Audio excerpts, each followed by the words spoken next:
we're treated like hotel guests, like we're not residents, like it's not our home. You've checked in for a certain amount of time, you get to your checkout time, you check out and you leave.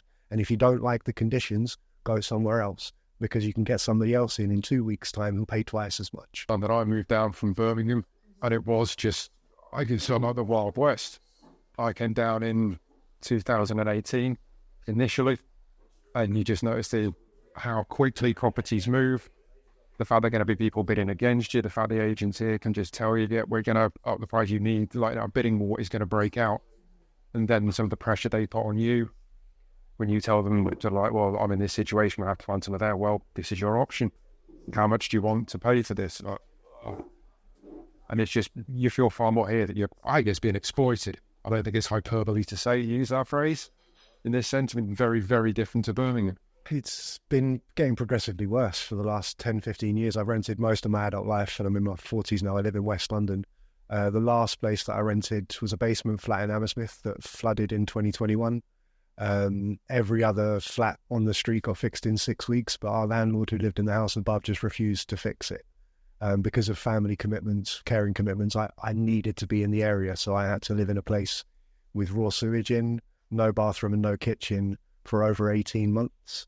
And I thought that environmental health or the local authority would step in at some point. So I kept on advocating, I kept on making a noise about it. And eventually the local authority got together and issued a prohibition order, which meant it was illegal for me to stay in the flat and stand my ground.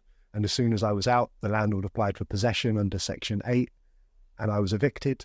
Mandatory grounds, case closed. The local authority, Hammersmith and Fulham, are pretending it never happened because private tenants usually just move on. When my girlfriend's mother was dying, it just really appears they saw that as a way to try and get more money out of us, to keep us in this property, because they're vulnerable, they're upset, right, we can now push them. And it was only luckily, because I took legal advice, we found out the landlady was in breach of contract. But with the legal advice as well, I was thinking, well, the landlady, maybe she have a void period, you know, she probably got a mortgage to pay. No, she owns the £700,000 flat outright. When you found her property she lives in costs £2 to £3 million, overlooking Blackheath. She's a wealthy, wealthy woman. And just seem to believe, I think now, with the landlords, a lot of them, obviously not all of them, but just seem to be, well, I'm a landlord, this is just going to get me an income. I don't need to do anything else. Yeah. No, we tried to get the rent that we did pay. We'd paid for the month's rent just before the flood happened, so we'd actually paid for the first month living in sewage. We tried to get that back. We were told we had less than a 50% chance of winning, so we couldn't proceed with the case. Yeah, the lawyer wouldn't take it forward anymore. So it's been, yes, it was 2021. It's been 3 years since now that I'm fortunate that I'm living with family. Otherwise, I would have had to leave London or be homeless. But 3 years on, gone through the whole complaints procedure with the local authority, and they found absolutely no wrongdoing on their part. They did absolutely nothing wrong, even though environmental health saw the condition of the flat and then just disappeared, never released the report, never did anything to help us. And the landlords got completely away with it. Even though he went to Section 8 saying that he wished to live in the property, they just leave the property empty for 3 months, which he did. And 3 months later, there's new tenants in there, private rented tenants again, because that's lawful at the moment. For me, I'd say that local landlords are a symptom of the government, as there just isn't a regulation there. They're allowed to do it. And like the problems I had, the letting agency, they are large. What my solicitor said to me was, if you want to take these guys to court, they will string it out. Can you deal with the stress? You know, they are not moral people. Here's the proof they're not moral people. Stop thinking in some way they're going to start being normal. In a way, now how you treat human beings like human beings. They're seeing you solely as just a way to get money. I guess the big point for me was just the fact that my landlady was allowed to do this. The only reason I got my rent back was because I took legal advice and found out she was in breach of her contract. But even then, the letting agency, Life Residential, they're a big one. They've won awards about being a good letting agency. They've just put her straight back in. So she's been in breach of contract, no problem, we'll just find someone else to get a rent. And they've done that. Whereas as a tenant, if you are in any way in breach of contract, even a sniff of breach of contract, they will go for you with a vengeance. And that's just known. That's just an accepted thing. And it shouldn't be like that. Look, one of the things that it has happened over the last 14 years is a reduction in legal aid, which means people who need legal advice can't get it. There aren't the housing lawyers available. There are some really good advice centres. They're starved of financial services and can't give advice. So what I'm going to do from City Hall is provide the finances for people to get legal advice. And if that includes whether it's private prosecutions, whether it's speaking to the HSC or the CPS or the council about prosecutions, that should happen, because we know there are rogue landlords out there. My rogues landlord register, originally the Tories opposed that. They said it's ridiculous to do, but I said it's important to do because we've got to name and shame those landlords against whom there's been prosecutions. And now the government's copied that idea, which I think is a good thing, because people should know if somebody's a dodgy landlord. So you would imprison rogue landlords? I would pay for lawyers to take action against rogue landlords, and some of the sanctions there are include huge fines. I'm not sure the way the current law stands that includes imprisonment, but I think there should be criminal prosecutions. People should get convictions if they're risking people's lives. Of course they should. At the moment, the biggest problem is the political will. It hasn't changed because of the people who currently sit on the front benches are personally profiting from a broken system. I'm nervous when I see Conservative MPs who are landlords objection to this, which one draws a conclusion, obviously bad landlords, right?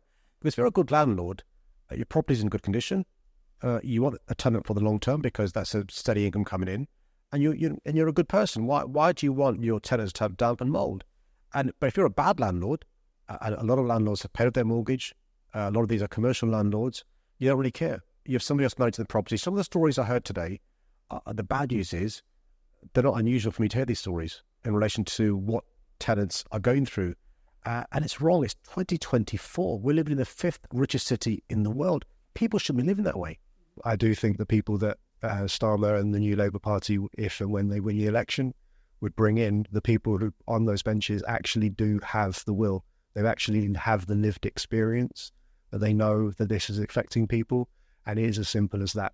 It was said recently by one Conservative politician that with regards to another bill, that it doesn't actually take long to get bills through Parliament. Yeah, if the will is there, it can be rushed through. We've seen that with lots of emergency things that happen. There is no reason why the Renters Reform Bill can't be strengthened and can't be passed through Parliament today. It's just about the political will, and I do believe the Labour Party will do that. This problem is not going to get better. So logically, if they want to try and stay in power, this for me should be very low-hanging fruit that can benefit so many people, benefit society as a whole, benefit the country. And I cannot understand why they wouldn't, unless they were like the current government, where they're personally profiting from it. As Karen just said, they're putting themselves before the rest of the nation. And I do not believe Labour would do that. I think it's mostly financial and self-interest, which eventually does come down to a question of morality, whether you think that your own existence is more important than community as a whole. But I think, unfortunately, the problem is most people in that position haven't thought about it as an ethical or a moral choice. They just see it as, this is the way the world is. You either exploit or you're exploited. And that system needs to change. I'm quite clear, renters are at the sharp end when it comes to the housing crisis. I've been hearing today, as I do in most weeks, some of the heartbreaking stories about the consequences of lack of support for renters. So what I'm announcing today is a new deal for renters. Should I be re-elected on May the 2nd, we will build at least 6,000 rent control homes. We'll set up a London licensing hub for councils to ensure they can improve the conditions of properties that the renters have. And we'll pay for people to provide legal advice to those renters treated badly by landlords, and work with the Labour government to have more boroughs with landlord licensing. The new homes I'm talking about are homes where the rent is controlled. It's linked to the average earnings of a key worker. A middle-income Londoner or a key worker can apply for these homes. You will know when you get one of our rent control homes, the rents are controlled. They only go up by inflation at worst, sometimes less. Good quality homes, and you've got security of tenure. Should a Labour government be re-elected later on this year, a Labour mayor working with Labour government would mean even more new rent control homes in London.